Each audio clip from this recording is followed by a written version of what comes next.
Well, many of us have encountered large swings and downturns in the real estate market.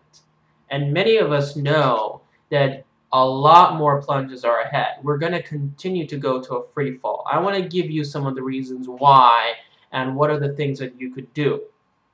First of all, we are going to see a lot more foreclosures in 2011 and 2012. And although I have been hearing that the pace of foreclosures have been slowing down as of the month of April, we still have a lot left.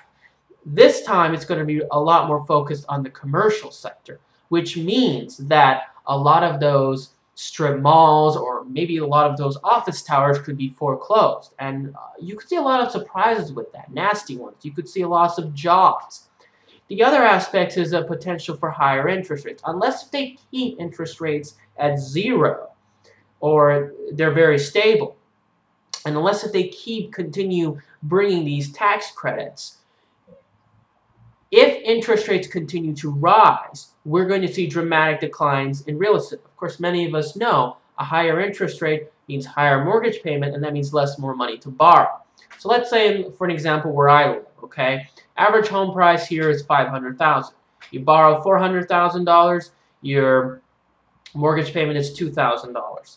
If the interest rate or the rate that you get on your mortgage doubles, okay, what's going to happen is that basically we could see house prices plunge by more than a half. So we could see home prices in my area for $300,000. And that could happen just in a matter of 2 or 3 years, as a matter of fact. And again, this really depends on where you live, okay? If you're talking about the suburban, exurban areas, it's going to be really, really affected. The places have been building these cookie-cutter McMansion homes.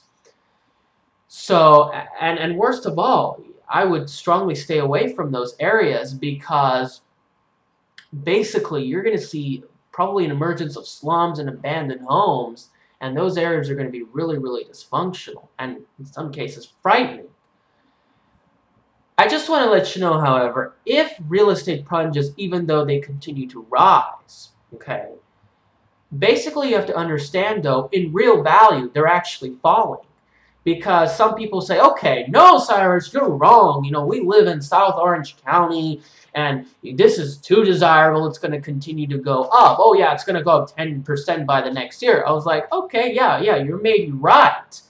But at the same time, okay, gasoline prices are going to go up 30%. Silver is going to go up 100%. You know, so in the real value, it's going to fall. Just the number value, it's going to go up. Okay.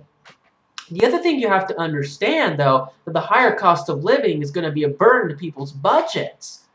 And therefore, they're going to have to make less of a mortgage payment. And that could even bring more tension into the foreclosure scenario.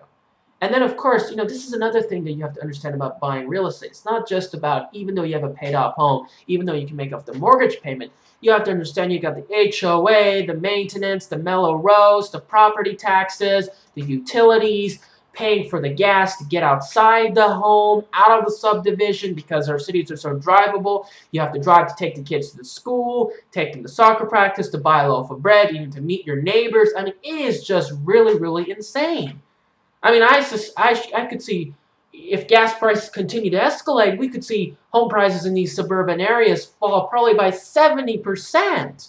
We could see a lot of slum activities, okay? And many of are asking, where should we go? You know, we don't want to be slaves to rent. Well, go wherever it's booming. Go over where it's stable.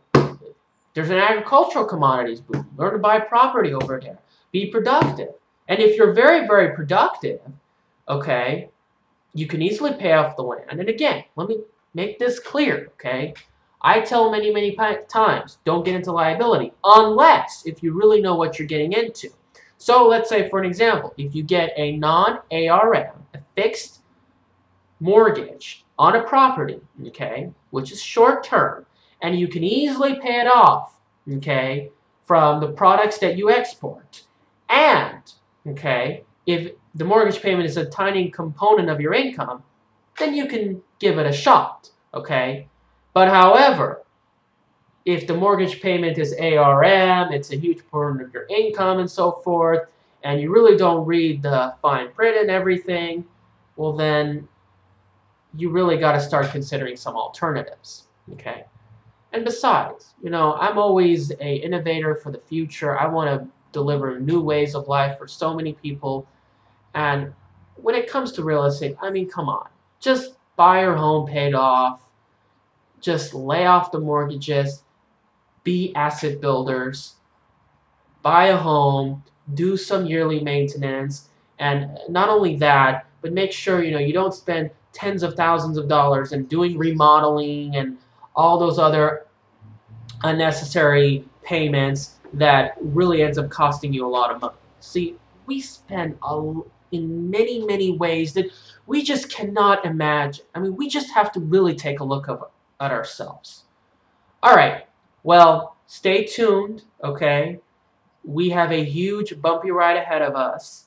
If you can, please subscribe, and I have a lot more better videos ahead. Have a great night.